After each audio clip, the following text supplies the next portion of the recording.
Born on December 16, 1816 in Boston, Massachusetts, William Cooper Nell was a beacon of hope and action in the 19th century. Raised in the free black community of Beacon Hill, Nell inherited a legacy of activism from his parents, which he expanded with his own remarkable efforts.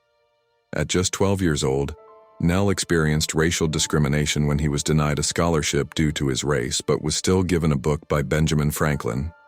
This incident fueled his lifelong commitment to ending racial segregation.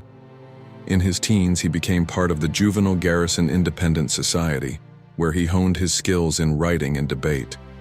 His association with William Lloyd Garrison, a leading abolitionist, led him to work for the Liberator newspaper in the 1840s, where he became a key figure in disseminating anti-slavery messages.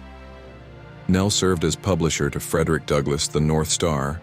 From late 1847 until 1851, Nell was instrumental in advocating for school desegregation in Boston.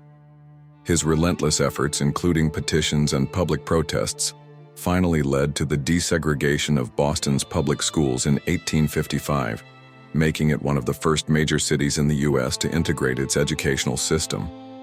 Additionally, he fought for the desegregation of Boston's railroads and performance halls, achieving success in these areas in 1843 and 1853, respectively.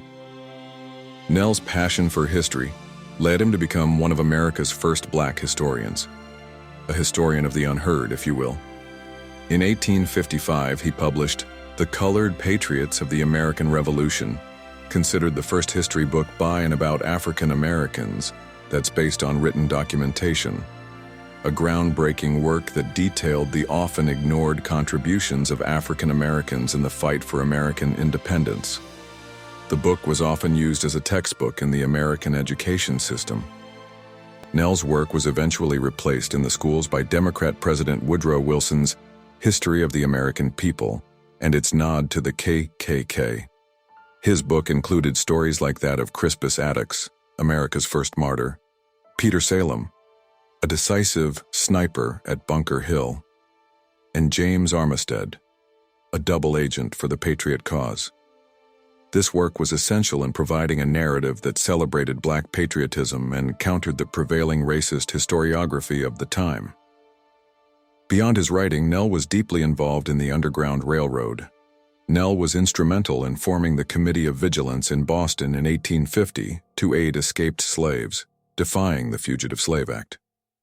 He also co-founded the Massasoit Guards, a black military company, in 1854, advocating for the rights of African Americans to serve in the militia.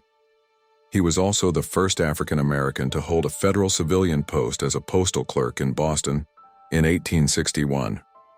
His home on Beacon Hill was a sanctuary for escaping slaves, furthering his legacy as a humanitarian. William Cooper Nell's life is a beacon of what determination and moral conviction can achieve against systemic racism. His story teaches us about the power of education, the importance of documenting history from all perspectives, and the impact one individual can have on civil rights. Nell exemplifies how intellectual work and activism can lead to societal change, encouraging us to fight for justice and equality with both mind and action. His work reminds us that the contributions of unsung heroes like him are what truly shape our nation's path towards a more perfect union.